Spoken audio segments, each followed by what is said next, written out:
This is a very solemn moment that we are all here, and particularly reaching out to many people here who were directly impacted by the earthquake, some of whom will be speaking tonight, people who lost their relatives, who were directly impacted by the earthquake. And I believe that every Haitian here has someone that they lost.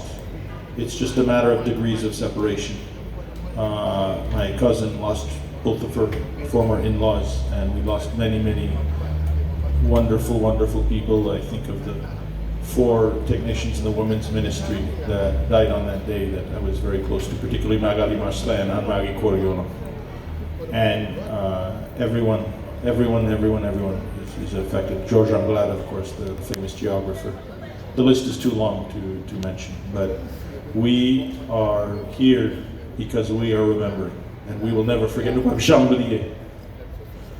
So we are asking for 3 things. We are asking to keep in your minds and in your hearts our departed sisters and brothers who died on that day, or who, many of whom spent days under the rubble and didn't make it.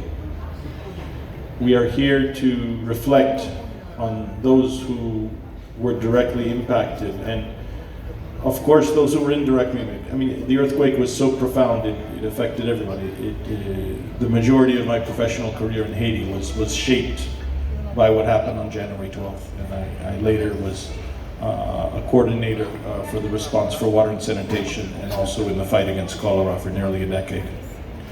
And I think everyone here would have their story to tell, but the third thing that we are here, and that's what I definitely want to comment on in my brief remarks, is the need for accountability and transparency. And we were talking a lot about that on the radio just earlier today, about the fact that we don't even know who died. There has never been an accounting. We don't even know the number. And those who give you a number, it's not based on hard evidence. You know, because that effort was never made. The decency, the dignity, but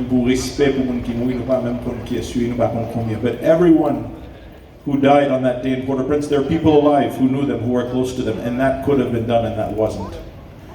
And the other piece of accountability, which I will briefly refer to before concluding, is the question of the assistance, the funding that came in, that billions and billions of dollars, and we were hearing about that in the radio today. 2.3 billion was supposed to be assembled for humanitarian assistance, including the housing. And of the 100,000 houses which were destroyed, less than 10% were rebuilt. And all this money and very, very little to show for it. And so we are asking for accountability. We are asking for that those funds belong to the Haitian people, particularly those who were impacted. And until now, jusqu'à présent, n'a demandé justice, n'a demandé transparence, because the same practices of lack of accountability in 2010 and afterward are still plaguing our society. And we were talking a little bit about that at the statue as well. So today we have a very, very, very powerful program. We have many cultural performances that I believe you will love. We just heard a very, very talented Portia E. singing the Haitian and American national anthem. We have dancers. We have people linking GPS to the earthquake. We have also, of course, the impacted parties who will be speaking in English or in Creole via translation. And we will have faith remarks from a number of our faith leaders from many of the world's great religious traditions, in a message of unity and of healing and of remembering. And we know the importance of remembering in many of people who have been through genocides, and the notion of remembrance is crucial. And I think in the case of all the people who died in Haiti, that's the least that we owe it to them. So I will conclude there, and I thank you so much, and we will pass it on to the NSL Dance Ensemble and Cultural Performance. So I Sandy, are you going to introduce them?